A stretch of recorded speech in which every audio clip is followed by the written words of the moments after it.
Okay, everybody able to see the screen? Yes, sir. Yes, sir. Okay, thank you.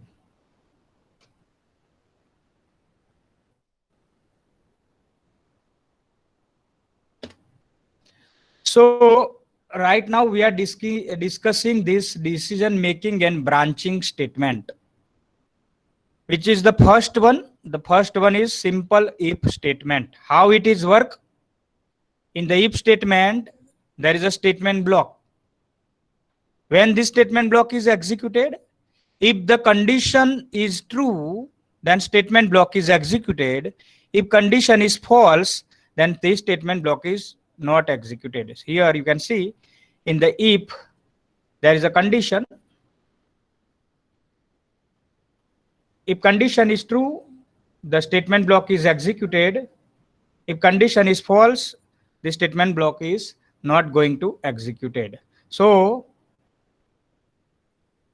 the statement block is executed or not executed, that will be depending on the condition.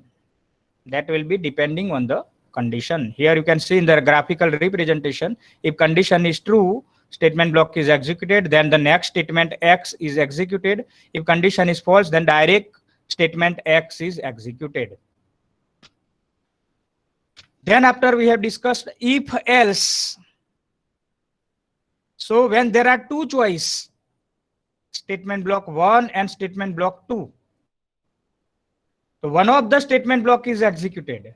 Either statement block 1 is executed or statement block 2 is executed. It's also depend on the condition. If condition is true, statement block 1 is executed. If condition is false, statement block 2 is executed, means else part is executed. So depending on condition, either statement block 1 is executed or statement block 2 is executed. One of the statement block is executed. It is not possible that all the statements blocks are executed, means both are executed. That is not possible. Even that is also not possible that none of the statement block executed. So one of the statement block is always executed in if else condition. Then after we have discussed about nested if else. That means in the if there is inside another if. So it is called nested if else. So when there are more than two choice, for example, there are three statement block, and if I want to execute one of them, so what can I do? I have to use nested if else statement. Here what happened? Here in the first if, outer if, it is the condition 1. If outer if condition is true, it will check for the inner if condition. If inner if condition is true, statement block 1 is executed. But if condition 1 is true, condition 2 is false, then statement block 2 is executed. But if the condition 1 is false, then direct else part, that is statement block 3 is executed. So here also one of the statement block is executed.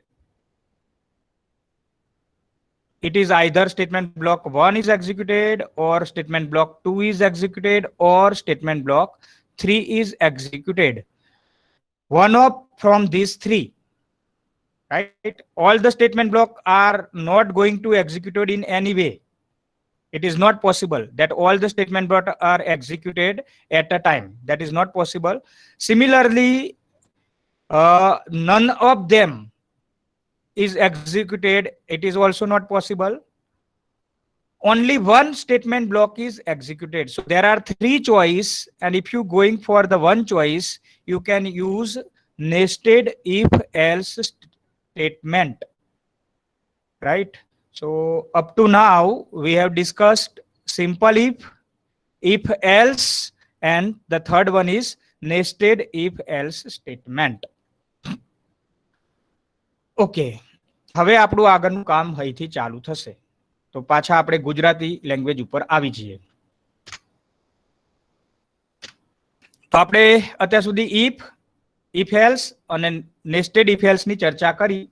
કાલે આપણે જોયું કે જ્યારે ધારો કે તમારી જે છે પ્રોગ્રામિંગની અંદર ત્રણમાંથી એક મેક્સિમમ શોધવાનો હતો, 3 ચોઈસમાંથી એક ચોઈસ, તો આપણે નેસ્ટેડ ઇફ એલ્સ નો ઉપયોગ કર્યો, તો બી ઘણો પ્રોગ્રામ કોમ્પ્લિકેટેડ થયો. 3 વેલ્યુમાંથી એક વેલ્યુ મેક્સિમમ શોધવી છે તો બી આપણો પ્રોગ્રામ જે છે એ ઘણો કોમ્પ્લિકેટેડ થયો. જો વાળી સિચ્યુએશનની અંદર ફરીથી જો વાળી સિચ્યુએશન, તો ઇફ ની અંદર ઇફ આપણે કાલે ચેક કર્યું. હવે આનો એક બીજો રસ્તો છે, એને કહેવાય છે એલ્સ ઇફ લેડર, ચોથો ભાગ. કે જ્યારે 2 કરતા વધારે ચોઈસ હોય ત્યારે તમે એલ્સ ઇફ લેડર નો ઉપયોગ પણ કરી શકો. મતલબ 2 કરતા વધારે ચોઈસ માટે તમે એલ્સ ઇફ લેડર નો ઉપયોગ કરી શકો. 2 ચોઈસ હોય તો કોનો ઉપયોગ કરાય? યસ, કોણ કહેશે? 2 ચોઈસ હોય તો 2 માંથી એક. જો વાદળ હોય તો વરસાદ પડે, નહીતર ના પડે. 2 માંથી એક ચોઈસ. શાનો ઉપયોગ થાય? If else. If else, simple if else, right. પણ જ્યારે 2 કરતા વધારે ચોઈસ હોય, કોઈ સ્ટુડન્ટને પાસ ક્લાસ છે, સેકન્ડ ક્લાસ છે, ફર્સ્ટ ક્લાસ છે કે ડિસ્ટિંક્શન છે, તો આવી 4 ચોઈસ માંથી એક ચોઈસ, તો એમાં પછી ઇફ એલ્સ કામમાં આવે નહીં. એમાં તમારી પાસે 2 રસ્તા છે. કાં તો તમે નેસ્ટેડ ઇફ એલ્સ નો ઉપયોગ કરો, અથવા તો આ બીજો એક રસ્તો છે else if ladder. Next is a else if ladder. તો એલ્સ ઇફ લેડર માં શું થાય છે? તો આની અંદર બહુ સિમ્પલ છે. એની જનરલ સિન્ટેક્સ તમે જુઓ કે જો કન્ડિશન 1 ઇઝ ટ્રુ, જો પહેલી કન્ડિશન સાચી તો સ્ટેટમેન્ટ બ્લોક 1 એક્ઝિક્યુટ થશે. એલ્સ ઇફ મતલબ નહીતર જો, નહીતર જો કન્ડિશન 2 ઇઝ ટ્રુ તો સ્ટેટમેન્ટ બ્લોક 2 એક્ઝિક્યુટ થશે. નહીતર જો કન્ડિશન 3 ચેક થશે, condition 3 is true, then statement block 3 is executed. આવા તમે ધારો એટલી કન્ડિશન ચેક કરાવી શકો તમારા પ્રોગ્રામની રિક્વાયરમેન્ટ પ્રમાણે. જેટલી કન્ડિશન તમારે ચેક કરવી હોય એટલી કન્ડિશન તમે કરાવી શકો. છેલ્લે else if condition n is true, મતલબ આવી 3 4 5 6 અપ ટુ n કન્ડિશન સુધી આપણે ચેક કરાવી શકીએ કે જો કન્ડિશન n ઇઝ ટ્રુ તો statement block n is executed. અને જો છેલ્લે કોઈ પણ કન્ડિશન સાચી ના હોય, પહેલી કન્ડિશન બી ખોટી, બીજી બી ખોટી, ત્રીજી બી ખોટી, ચોથી બી ખોટી, અપ ટુ છેલ્લે n મી કન્ડિશન બી ખોટી, તો છેલ્લે એલ્સ પાર્ટ તો ખરો જ. તો એલ્સ માં જે લખ્યું હોય default statement block that will be executed. Else વાળું જે સ્ટેટમેન્ટ બ્લોક છે એ છેલ્લે એક્ઝિક્યુટ થશે. તો આમાં પણ માત્ર એક જ સ્ટેટમેન્ટ બ્લોક એક્ઝિક્યુટ થશે ડિપેન્ડિંગ ઓન કન્ડિશન 1. જો પહેલી કન્ડિશન સાચી તો સ્ટેટમેન્ટ બ્લોક 1 એક્ઝિક્યુટ થશે. નહીતર જો condition 2 is true, statement block 2 is executed. નહીતર જો condition 3 is true, statement block 3 is executed. નહીતર જો condition n is true, statement block n is executed. છેલ્લે નહીતર એટલે કે else default statement block is executed. Are you getting the point? If, else if, else if, else if, else. If, else if, else if, else if, else. કેવી રીતે આનું execution થશે? જો, નહીતર જો, નહીતર જો, નહીતર જો, નહીતર જો, છેલ્લે નહીતર. રાઈટ? જો કોઈ સ્ટુડન્ટના માર્ક્સ 70 કરતા વધારે હોય તો ડિસ્ટિંક્શન. નહીતર જો સ્ટુડન્ટના માર્ક્સ 70 કરતા ઓછા, 60 કરતા વધારે હોય તો ફર્સ્ટ ક્લાસ. નહીતર જો સ્ટુડન્ટના માર્ક્સ 50 કરતા વધારે અને 60 કરતા ઓછા તો સેકન્ડ ક્લાસ. નહીતર જો સ્ટુડન્ટના માર્ક્સ એકચ્યુઅલી માર્ક્સ નહીં, પર્સન્ટેજ કહીશું આપણે. ફરીથી બોલીએ. જો સ્ટુડન્ટના પર્સન્ટેજ 70 કરતા વધારે તો ડિસ્ટિંક્શન. જો સ્ટુડન્ટના પર્સન્ટેજ 60 કરતા વધારે 70 થી ઓછા તો ફર્સ્ટ ક્લાસ. નહીતર જો સ્ટુડન્ટના પર્સન્ટેજ 50 થી વધારે 60 થી ઓછા તો સેકન્ડ ક્લાસ. નહીતર છેલ્લે શું હશે? Pass class. નહીતર છેલ્લે પાસ ક્લાસ. તો આવી 4 ચોઈસ માંથી એક ચોઈસ. કાં તો જો x ની વેલ્યુ 0 કરતા મોટી તો ધન સંખ્યા કહેવાય. નહીતર જો x ની વેલ્યુ 0 કરતા નાની તો ઋણ સંખ્યા કહેવાય. નહીતર 0 કહેવાય. 3 માંથી એક ચોઈસ. તો જો, નહીતર જો, નહીતર જો. If, else if, else if else. જો સંખ્યાને 2 વડે ભાગતા શેષ 0 વધે તો બેકી સંખ્યા, નહીતર જો x ને 2 વડે ભાગતા સંખ્યાને 2 વડે ભાગતા શેષ 0 ના વધે તો એકી સંખ્યા, નહીતર છેલ્લે 0 સંખ્યા. તો એકી છે, બેકી છે કે 0 છે, ત્રણમાંથી એક ચોઈસ. તો એવામાં પણ આપણે શાનો ઉપયોગ કરીશું? એલ્સ ઇફ નો ઉપયોગ કરીશું. એલ્સ ઇફ નહીં, એલ્સ ઇફ લેડર. તો શાનો ઉપયોગ કરીશું? એલ્સ ઇફ લેડર નો ઉપયોગ કરીશું. તો આને કહેવાય else if ladder. Else if ladder કેમ કહેવાય? લેડર મતલબ સીડી. ગુજરાતીમાં લેડર મતલબ સીડી. સાપ સીડી શું કહીએ છીએ? Snake and ladders. સાપ સીડી રમતા હશો ને? સાપ સીડી નું અંગ્રેજી શું થાય? Snake and ladder. તો લેડર મતલબ સીડી. તો જે એલસીફ નું ગ્રાફિકલ રિપ્રેઝન્ટેશન તમે જુઓ, here you can see the graphical representation of else if ladder. તો અહીં સીડી જેવી રચના મળે છે. You can see here. અહીં તમને કેવું લાગશે? સીડી જેવી રચના મળે છે ગ્રાફિકલ રિપ્રેઝન્ટેશનમાં. એટલા માટે એને એલસીફ લેડર કહેવાય છે. કેમ કે તમે આને જોશો તેનું ગ્રાફિકલ રિપ્રેઝન્ટેશન તો એક સીડી જેવું તમને રચના દેખાશે. તો એટલા માટે એલસીફ લેડર આવો શબ્દ યુઝ થાય છે. So here you can see the graphical representation of else if ladder. Here what happen? Condition 1 check થાય. જો સાચી હોય તો સ્ટેટમેન્ટ બ્લોક 1 એક્ઝિક્યુટ થાય and then next statement x execute થાય. જો કન્ડિશન 2 ખોટી તો પછી સ્ટેટમેન્ટ બ્લોક 1 એક્ઝિક્યુટ નહીં થાય. પછી નેક્સ્ટ કન્ડિશન 2 ચેક થશે. જો કન્ડિશન 2 સાચી તો સ્ટેટમેન્ટ બ્લોક 2 પછી નેક્સ્ટ સ્ટેટમેન્ટ. પણ જો કન્ડિશન 2 પણ ખોટી તો આ રીતે નેક્સ્ટ કન્ડિશન ચેક થાય. કન્ડિશન 3 પછી કન્ડિશન 4 પછી છેલ્લે આવી જેટલી કન્ડિશન છેલ્લે કન્ડિશન n ચેક થાય. જો કન્ડિશન n સાચી તો સ્ટેટમેન્ટ બ્લોક n એક્ઝિક્યુટ થાય. પણ જો કન્ડિશન n પણ ખોટી, મતલબ બધી જ કન્ડિશન ખોટી, તો છેલ્લે શું એક્ઝિક્યુટ થાય? એલ્સ. એલ્સ મતલબ ડિફોલ્ટ, જે બી મતલબ એલ્સ એટલે છેલ્લો ભાગ, બધી જ કન્ડિશનના છેલ્લે એલ્સ લખેલું હશે એ એલ્સ એક્ઝિક્યુટ થશે. બરાબર. છેલ્લી કન્ડિશન ખોટી પડી તો છેલ્લે એલ્સમાં જે હોય એ એક્ઝિક્યુટ થશે. મતલબ one of the statement block is executed. કોઈ પણ એક જ સ્ટેટમેન્ટ બ્લોક એક્ઝિક્યુટ થશે. કાં તો સ્ટેટમેન્ટ બ્લોક 1, કાં તો સ્ટેટમેન્ટ બ્લોક 2, કાં તો સ્ટેટમેન્ટ બ્લોક 3, કાં તો સ્ટેટમેન્ટ બ્લોક 4 અપ ટુ જેટલા સ્ટેટમેન્ટ બ્લોક તમે ચેક કરાયા હોય એમાંથી કોઈ પણ એક એક્ઝિક્યુટ થશે. જો એક પણ કન્ડિશન સાચી નહીં હોય તો છેલ્લે એલ્સમાં જે લખ્યું છે ડિફોલ્ટ સ્ટેટમેન્ટ બ્લોક, એલ્સ વાળો સ્ટેટમેન્ટ બ્લોક એક્ઝિક્યુટ થશે. ત્યાર પછી આપણો પ્રોગ્રામ આગળ વધશે અને નેક્સ્ટ સ્ટેટમેન્ટ એક્ઝિક્યુટ થશે. So this is a simple graphical representation of else if ladder. So here you can see else if ladder. તો જ્યારે પણ આવી સિચ્યુએશન આવે કે તમારી જોડે 2 કરતા વધારે ચોઈસ હોય ત્યારે તમે એલસીફ લેડરનો ઉપયોગ કરી શકો. એલસીફ લેડરનો ઉપયોગ આપણે ક્યારે કરી શકીએ? જ્યારે 2 કરતા વધારે ચોઈસ હોય. આપણે નેસ્ટેડ ઇફ એલ્સ કાલે યુઝ કર્યું હતું. 3 માંથી એક ચોઈસ, 3 સંખ્યા હોય તો એમાં મોટું કોણ? તો એ શોધવા માટે આપણે શાનો ઉપયોગ કર્યો? Nested if else. આજે આપણે એ જ પ્રોગ્રામ એલસીફ લેડર થી પણ બનાવીશું. તો એલસીફ લેડર ની સમજૂતી આપવી હોય તો કેવી રીતે આપી શકાય? Here the explanation is given in the English language. What happen in LCF ladder? If condition 1 is true, then statement block 1 is executed. But if condition 1 is false, then it will check for the condition 2. And if it is true, then statement block 2 is executed. Similarly, if it is false, it will check for the next condition.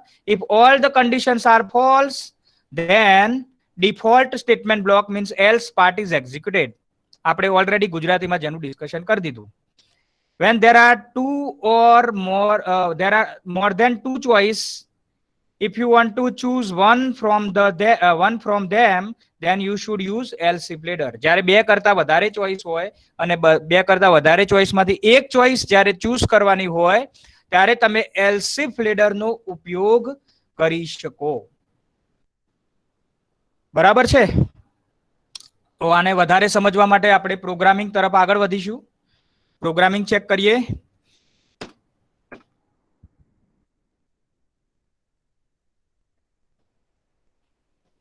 So let's check the programming.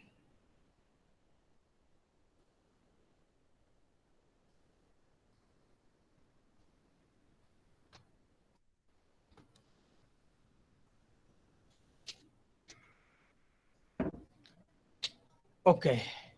Now Let me make one program for LC Blader. एक programme बनाऊं. Okay, everybody able to see the blue screen? Yes, sir. Yes. हाँ sir.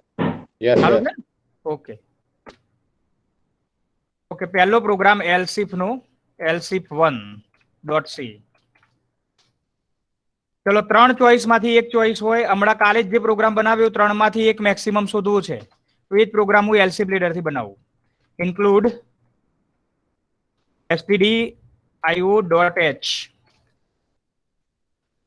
include new.h void main void main function શરૂ થાય એટલે opening brass, main function પૂરું થાય એટલે closing brass. આપણા જે બી સ્ટેટમેન્ટ આવશે એ મેનના ઓપનિંગ બ્રાસ અને ક્લોઝિંગ બ્રાસની વચમાં આવશે. ત્રણમાંથી એક મેક્સિમમ શોધવો છે તો ત્રણ વેરિયેબલ લેવા પડે, એક્સ, વાય અને ઝેડ. ત્રણ વેરિયેબલ લીધા. ત્રણની વેલ્યુ કીબોર્ડથી ઇનપુટ કરાવીએ, CLR SCR, enter three values, printf. ત્રણ વેલ્યુ કીબોર્ડથી ઇનપુટ કરાવીશું, એન્ટર થ્રી વેલ્યુઝ. ત્રણ વેલ્યુ કીબોર્ડથી નાખો. આવું મેસેજ આવશે, ત્રણ વેલ્યુ નાખો. Scan F. સ્કેન એફ થી શું થશે? કીબોર્ડથી જે બી વેલ્યુ આપીશું એ તમારા વેરિયેબલને મળી જશે. તો ત્રણ વખત %d કોમા કરી ત્રણ વખત વેરિયેબલના નામ એમ્પરસન એક્સ, એમ્પરસન વાય, કોમા એમ્પરસન ઝેડ. તો પહેલી વેલ્યુ જે કીબોર્ડથી નાખીશું એ એક્સ નામના વેરિયેબલને મળશે, બીજી વેલ્યુ જે કીબોર્ડથી નાખીશું એ વાય નામના વેરિયેબલને મળશે અને ત્રીજી વેલ્યુ જે કીબોર્ડથી નાખીશું એ ઝેડ ને મળશે. મતલબ whatever the value you are inputting from keyboard that will be assigned to the variables. જે બી વેલ્યુ તમે કીબોર્ડથી નાખશો એ વેરિયેબલને અસાઇન થશે. ઓકે, હવે આપણો પ્રોગ્રામ આગળ વધશે. હવે LC Blader નો ઉપયોગ કરવાનો છે. આમાં મારો જવાબ શું આવશે? કાં તો એક્સ મેક્સિમમ હશે, એક્સ ની વેલ્યુ મહત્તમ હશે, કાં તો વાય ની વેલ્યુ મહત્તમ હશે, કાં તો ઝેડ ની વેલ્યુ મહત્તમ હશે. ત્રણમાંથી એક મેક્સિમમ હશે. તો here I can use LC Blader. ચલો મને જવાબ આપો તો એક્સ મેક્સિમમ ક્યારે કહેવાય? ઇફ અહીં શું લખું તો એક્સ મેક્સિમમ કહેવાય? યસ, વિચારો તો. If x is greater than y, હા, X x is greater than equal to Y. ચલો આવું એક લખીએ. y એક્સ ની value equal to y. Y કરતા વધારે હોય અને એક્સ ની વેલ્યુ મતલબ એક્સ ની વેલ્યુ વાય અથવા વાય કરતા વધારે હોય અથવા એના જેટલી હોય. ચલો આટલાથી એક્સ મેક્સિમમ થઈ જાય કે કંઈક બીજું બી જોડે ચેક કરાવવું પડે? એક્સ ની વેલ્યુ જો વાય કરતા વધારે હોય અને બરાબર અહીંયા તમારે લોજિકલ ઓપરેટર એન્ડ નો ઉપયોગ કરવો પડે. Logical and. એક્સ ની વેલ્યુ વાય કરતા પણ વધારે હોય અને એક્સ ની વેલ્યુ ઝેડ કરતા પણ વધારે હોય, બંને કન્ડિશન ટ્રુ, તો તમે શું કહી શકો? જો એક્સ ની વેલ્યુ વાય કરતા વધારે એ સાચું હોય અને એક્સ ની વેલ્યુ ઝેડ કરતા વધારે એ સાચું હોય તો આખું જે લોજિકલ એક્સપ્રેશન છે બંને ટ્રુ, તો આખું લોજિકલ એક્સપ્રેશન ટ્રુ, વચ્ચે અને છે. તો અહીં તમે શું લખી શકો કે print F %d is maximum /n comma %d માં કોની વેલ્યુ આવશે? એક્સ ની વેલ્યુ આવશે. પ્રિન્ટએફ નો નિયમ શું છે? ડબલ કોટેશનમાં જેવું લખ્યું હોય એવું પ્રિન્ટ થઈને આવે, પણ જ્યાં ફોર્મેટ સ્પેસિફાયર હોય મતલબ %d હોય ત્યાં કોની વેલ્યુ આવે? તો કોમા કરીને જે વેરિયેબલ લખ્યો છે એની વેલ્યુ આવે. ચલો જો એક્સ ની વેલ્યુ વાય કરતા વધારે હોય અને એક્સ ની વેલ્યુ ઝેડ કરતા વધારે હોય તો આપણે કહી શકીએ કે એક્સ મોટો છે. નહીતર જો એલ્સ ઇફ, નહીતર જો અહીં શું લખું બોલો? વાય મેક્સિમમ કરવો હોય તો શું લખવું પડે?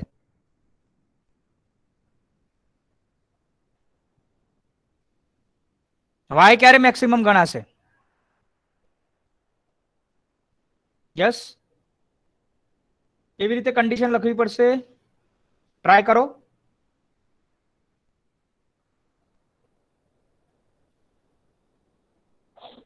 વાય મોટો હોય એવું કેવું હોય તો કેવી રીતે કહી શકાય? એનીબડી સાચું ખોટું જે બી ટ્રાય કરવું હોય કરો તો ખરા. Y અવાજ આવે છે greater બધાને? than Y greater than is equal to X. y greater equal to y greater equal to X. x અને લખવું પડશે હા. અને અને બીજું Y Y greater than greater than equal is to equal z. to Z. હા. હા. જો y x કરતા પણ મોટો હોય અને y z કરતા પણ મોટો હોય તો ઓબ્વિયસ છે મોટું કોણ થશે y જ થશે. પ્રિન્ટ એફ ડબલ કોટેશન માં percentage D is max N comma Y તો અહીં તમે કરો સેમિકોલોન. ચલો હવે પહેલી કન્ડિશન બી ખોટી મતલબ એક્સ વાય કરતા મોટો એક્સ ઝેડ કરતા મોટો આ ખોટું છે તો ઇફ એક્ઝિક્યુટ નહીં થાય. ચલો બીજી કન્ડિશન બી ખોટી વાય એક્સ કરતા મોટો અને વાય ઝેડ કરતા મોટો એ પણ સાચું નથી મતલબ એક્સ બી મેક્સિમમ નથી વાય બી મેક્સિમમ નથી તે વધ્યું કોણ Z. એલ્સ. Yes. હવે આમાં કન્ડિશન લખવાની જરૂર નહીં રાઈટ. જો નહીતર છેલ્લે પ્રિન્ટએફ માં તમે સીધું લખી શકો કે ભાઈ એક્સ એ નથી વાય નથી તો પછી છેલ્લે ઝેડ તો છે જ. Printf percentage D is max જ્યાં કોમા કરી અને કોની વેલ્યુ આવશે ઝેડ.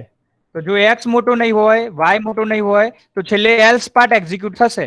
તો અહીં શું થશે જો આ પહેલી કન્ડિશન સાચી હશે તો આ પહેલો ભાગ એક્ઝિક્યુટ થશે બાકી કશું એક્ઝિક્યુટ નહીં થાય.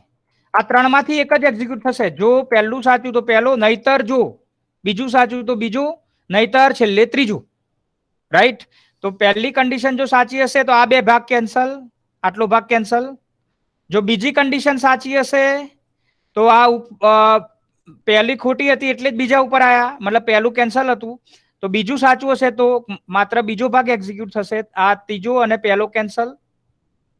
અને જો પહેલી બંને કન્ડિશન ખોટી આ બંને ખોટી તો છેલ્લે કોણ એક્ઝિક્યુટ થશે એલ્સ વાળો ભાગ એક્ઝિક્યુટ થશે મતલબ એલ્સ પોર્શનમાં તમારો ઝેડ મેક્સિમમ આવશે. તો તમે જે ગઈકાલે પ્રોગ્રામ બનાવ્યો એ પ્રોગ્રામ આપણે ફરીથી બનાવ્યો પણ આ વખતે શાનો ઉપયોગ કરીને બનાવ્યો એલસી ફ્લેડર. આનો ઉપયોગ કર્યો એલસી ફ્લેડર જો નહીતર. તો તમે જુઓ ગઈકાલના પ્રોગ્રામ કરતા આ પ્રોગ્રામ વધારે સરળ છે. ગઈકાલે શું કર્યું ઇફ ની અંદર ઇફ તો એમાં થોડું કોમ્પ્લિકેશન વધી જાય જ્યારે આમાં શું થાય જો આમ હોય તો આમ કરો નહીતર જો આમ હોય તો આમ કરો નહીતર છેલ્લે આ કરો. જો નહીતર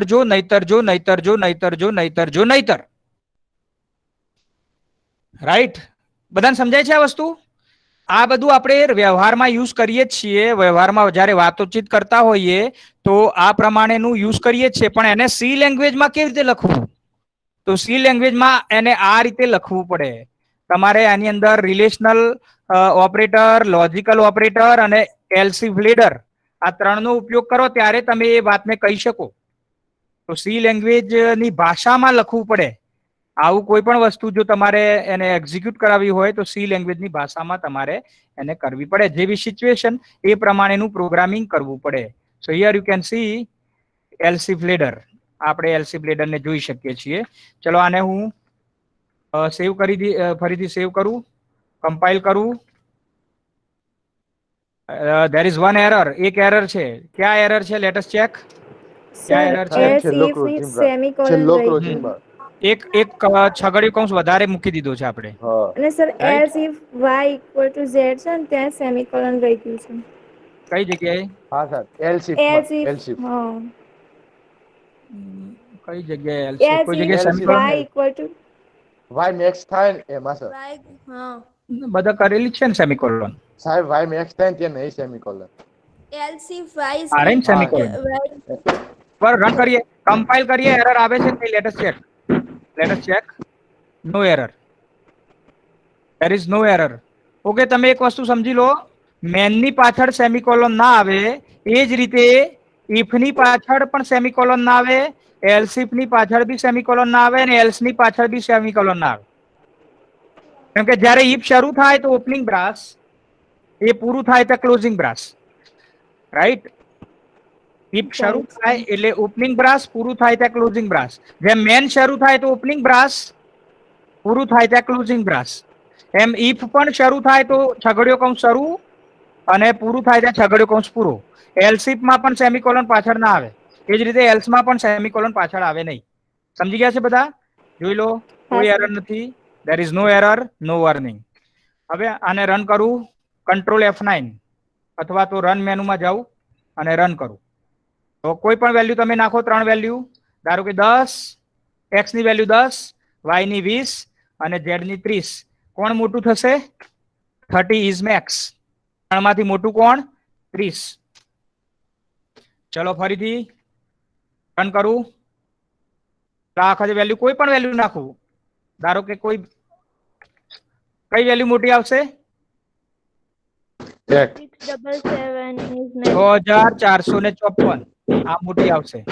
તો here you can C 6454, right. કોઈ બી વેલ્યુ નાખો, ધારો કે બીજા નંબરની વેલ્યુ મોટી નાખીએ, 35, 70 અને 5.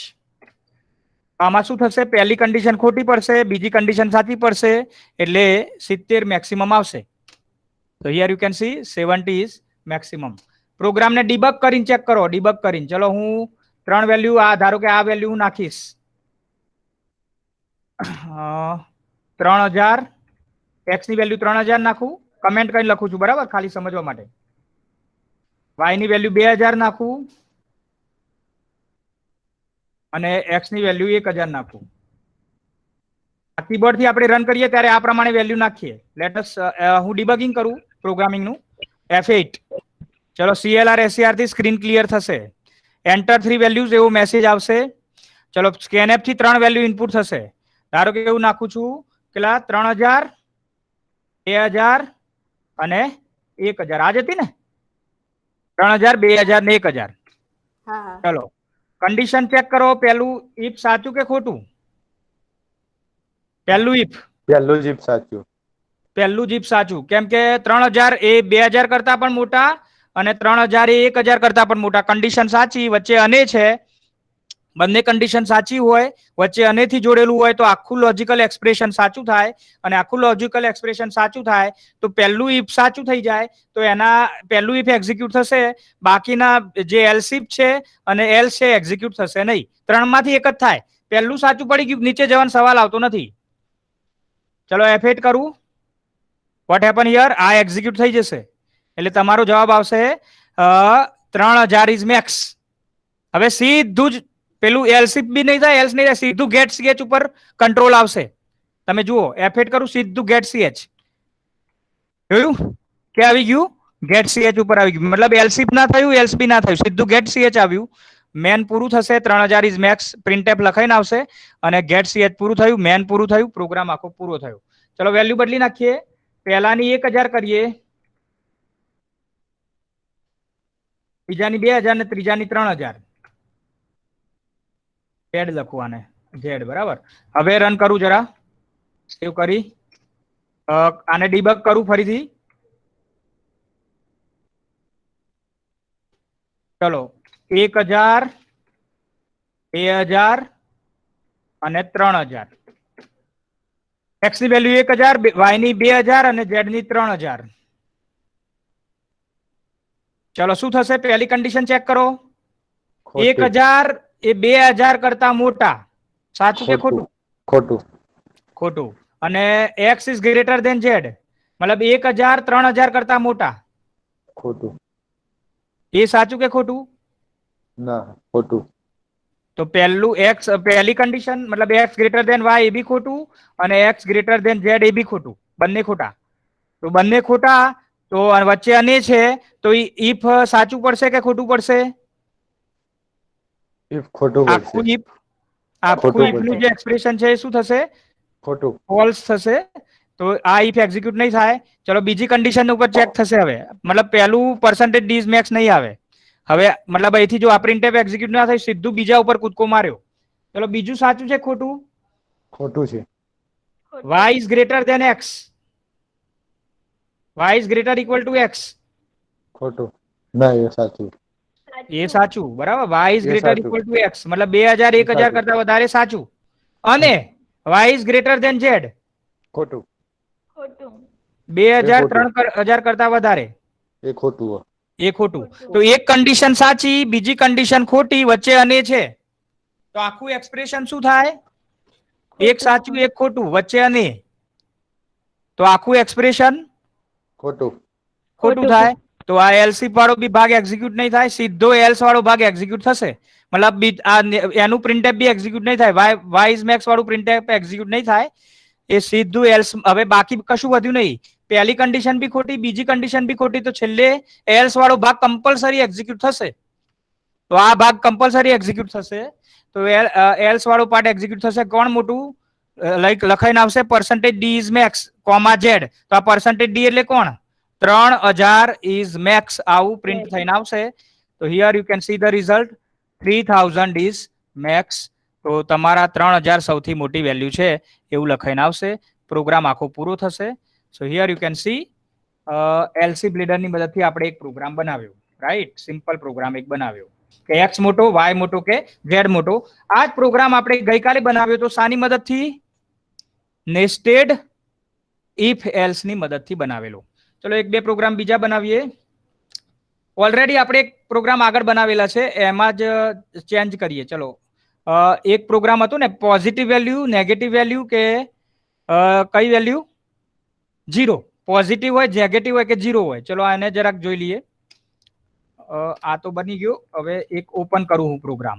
ઓપન કરું. આગળ આપણે પોઝિટિવ નેગેટિવ વાળું બનાવેલું ને, એ પ્રોગ્રામ કયામાં બનાવેલું? એલ્સ વાળામાં બનાવેલું.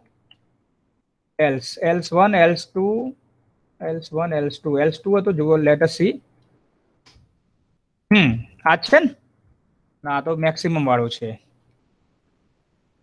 ફરીથી else1 જરાક જોવા દો. else1. ઓકે, આ પ્રોગ્રામ છે, રાઈટ? ચલો આ પ્રોગ્રામમાં બે ચોઈસ છે. ચલો આ પ્રોગ્રામ આખો ફરીથી જરાક ફટાફટ. એક જ વેલ્યુ છે x. એન્ટર એની વેલ્યુ. x ની વેલ્યુ કીબોર્ડ થી ઇનપુટ થઈ. જો x ની વેલ્યુ 0 કરતા મોટી, તો આપણે કીધું કે એ પોઝિટિવ કહેવાશે. નહીતર જો 0 કરતા નાની હોય તો નેગેટિવ. તો બે ચોઈસ હતી. 0 કરતા વધારે હોય તો પોઝિટિવ, અને જો 0 કરતા નાની હોય તો નેગેટિવ. પણ આમાં ખરેખર ત્રણ ચોઈસ છે. કાં તો પોઝિટિવ વેલ્યુ હોય, કાં તો નેગેટિવ હોય, કાં તો 0 પણ હોઈ શકે. તો આમાં જો ત્રણમાંથી એક લેવું હોય તો પછી ઇફ એલ્સ નો ઉપયોગ નહીં થાય. શાનો ઉપયોગ થશે? એલ્સિફ લેડર નો. તો આને હું સેવ એઝ કરું, elseif2.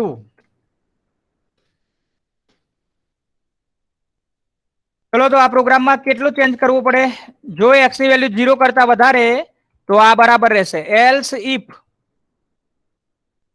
if x ની વેલ્યુ 0 કરતા ઓછી, તો એ વેલ્યુને આપણે નેગેટિવ કહીશું. ને છેલ્લે એલ્સમાં શું લખીશું? printf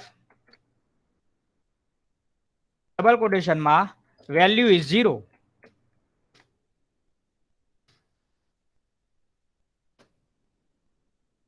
બસ, એમાં કોઈ વેલ્યુ પ્રિન્ટ કરાવવાની જરૂર નથી, સીધું જ લખી દઈશું વેલ્યુ ઇઝ 0.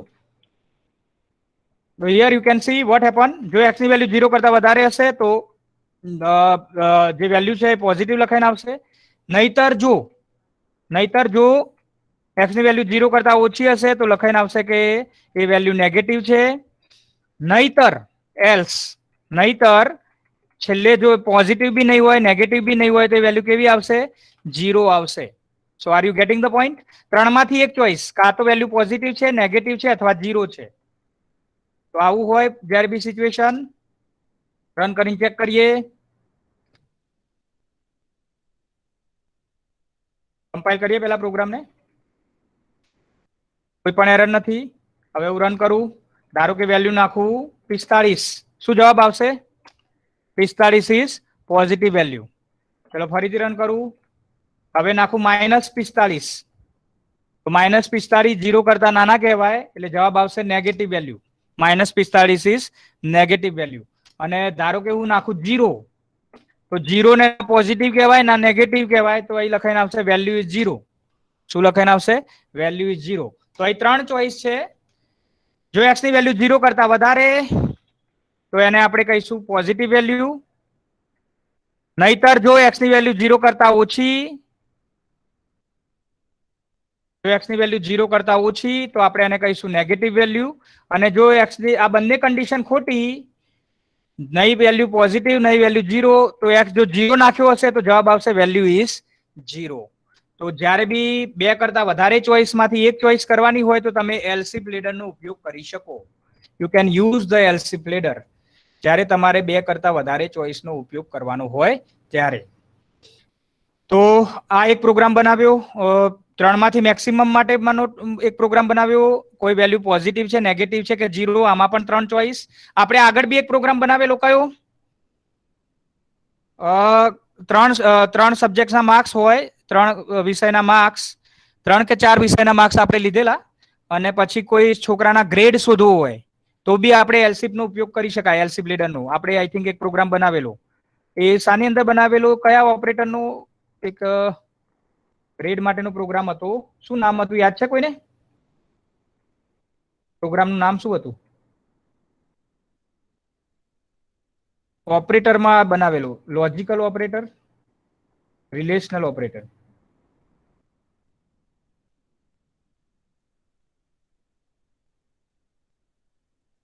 result.c એવું, હા આર્યો બરાબર, result.c. આ પ્રોગ્રામ, આમાં પણ આપણે એલસી પ્લેડર નો ઉપયોગ કરેલો, પણ એ વખતે એલસી પ્લેડર આપણે શીખ્યા નતા. આજે આપણને ખબર પડશે એ પ્રોગ્રામમાં કે એકચ્યુઅલી એ કેવી રીતે કામ કરતો હતો.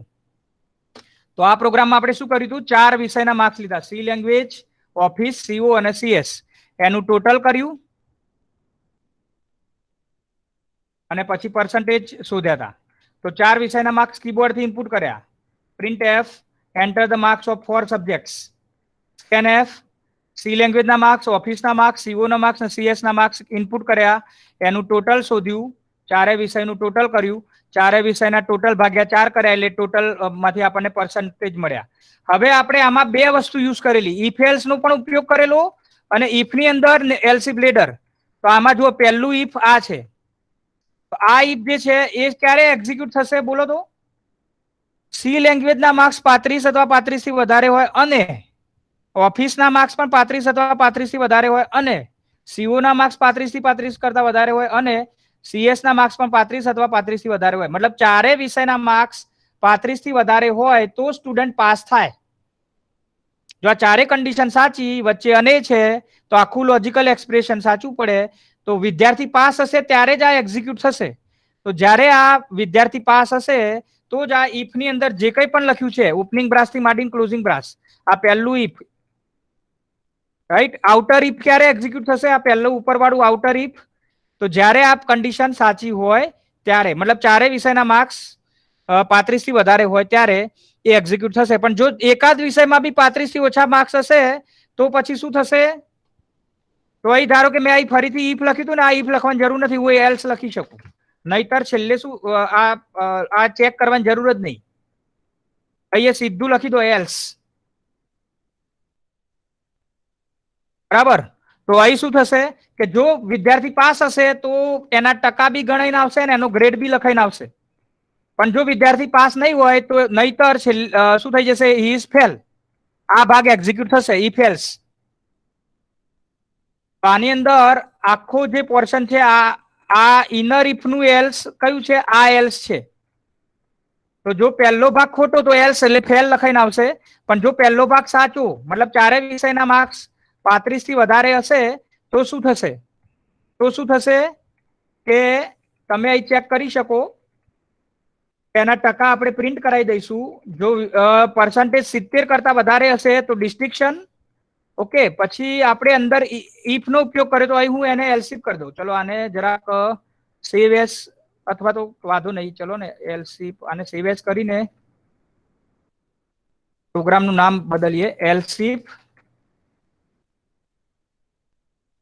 ડોટ, એલસીફ કયા નંબર આવ્યો પ્રોગ્રામ? આ 3 નંબરનું, એલસીફ 3.c.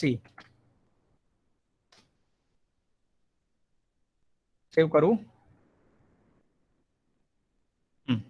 તો આની અંદર તમે જોઈ શકો કે જો ટકા 70 થી વધારે હોય તો ડિસ્ટિંક્શન, નહીતર જો એલ્સ ઇફ ટકા 60 થી વધારે અને 70 થી ઓછા તો ફર્સ્ટ ક્લાસ, એલ્સ ઇફ નહીતર જો ટકા 35 થી વધારે અને 60 થી ઓછા તો સેકન્ડ ક્લાસ. મતલબ અહીં અને છેલ્લે પાસ ક્લાસ બી લખવો હોય તો લખી શકાય. અહીં આપણે એવું કરીએ, ટકા 50 થી વધારે અને 60 થી ઓછા, 50 થી વધારે અને 60 થી ઓછા તો સેકન્ડ ક્લાસ, અને છેલ્લે એલ્સ પાસ ક્લાસ. જો જો એને ડિસ્ટિંક્શન બી ના હોય, ફર્સ્ટ ક્લાસ બી ના હોય, સેકન્ડ ક્લાસ બી ના હોય, તો પાસ તો હોય જ, પાસ ક્લાસ હોય. પ્રિન્ટ એપ ડબલ કોટેશનમાં લખી દઈએ પાસ ક્લાસ.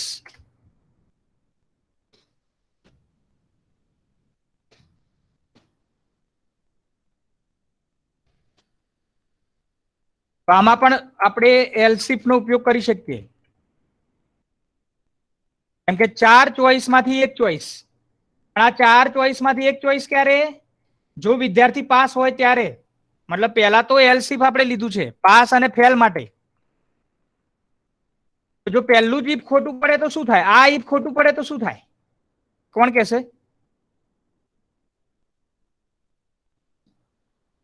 પહેલું જ ઇફ ખોટું પડે તો?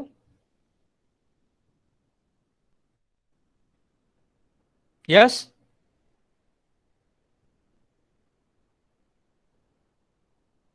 આ ઇફ ખોટું પડે તો મતલબ વિદ્યાર્થીના એક વિષયમાં માર્ક્સ 35 થી ઓછા હોય તો શું થાય? એકાદ વિષયમાં બી 35 થી ઓછા હોય તો શું થાય? યસ, કઈ બોલો તો. અવાજ આવે છે મારો? Yes sir. આ જ કન્ડિશન ખોટી તો પહેલી જ કન્ડિશન ખોટી તો શું થાય? તો આ બધું કેન્સલ. શું થાય? આ બધું જ કેન્સલ. ઇફ આખું કેન્સલ થઈ જાય. જો એક વિષયમાં બી માર્ક્સ 35 થી ઓછા હોય તો આખો ભાગ કેન્સલ થઈ જાય, આટલો આખો. રાઈટ? સીધું શું એક્ઝિક્યુટ થશે? એલ્સ, મતલબ સ્ટુડન્ટ ઇઝ ફેલ. અહીં લખાઈને આવશે ફેલ. પણ જો આ પહેલી કન્ડિશન સાચી પડી ગઈ, આ ઇફ વાળો ભાગ સાચો પડી ગયો, મતલબ બધા વિષયમાં 35 થી વધારે એ સાચું, તો પછી ફેલ વાળું કેન્સલ, તો એનું એલ્સ કેન્સલ.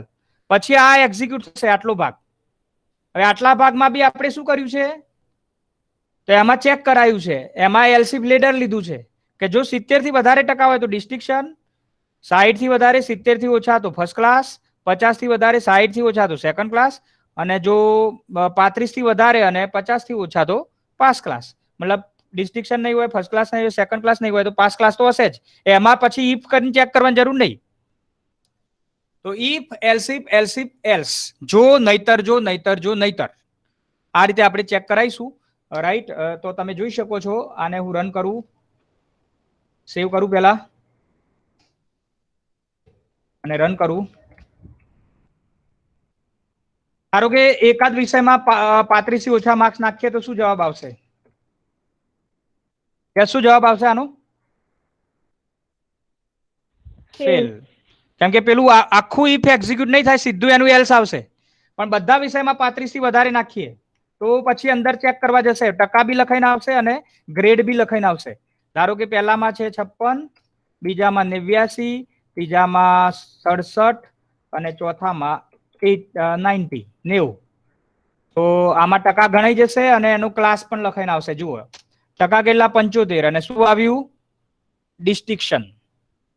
તો 75% મતલબ 60 થી વધારે 70, અરે 60 થી વધારે, અરે 75 છે તો 70 થી વધારે, તો 70 થી વધારે એટલે શું થઈ જાય? ડિસ્ટિંક્શન થઈ જશે. તો આ રીતે તમે એલસી બ્લેડર નો ઉપયોગ કરી શકો. Everybody getting the point? LC બ્લેડર ખ્યાલ આવે છે બધાને? આને તમારે વારંવાર યુટ્યુબ ઉપર બી ચેક કરતા રહો. હું યુટ્યુબ ઉપર વિડીયોઝ મૂકું છું. તમારો કોન્સેપ્ટ ક્લિયર કરી દેવો જરૂરી છે, કેમ કે જેમ જેમ સી લેંગ્વેજ આગળ વધશે તમારા આગળના બધા જ કોન્સેપ્ટ ક્લિયર હોવા જોઈએ, તો જ તમને આગળના કોન્સેપ્ટમાં ખબર પડશે.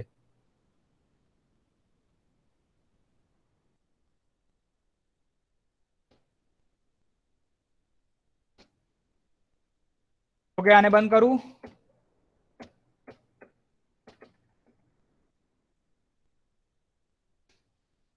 એક્ઝિટ.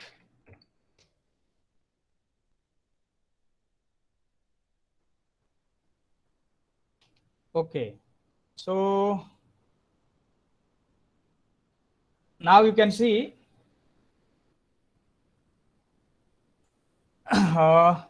હવે હું તમારું ચેટ વાળું જે છે એ ઓન કરું છું.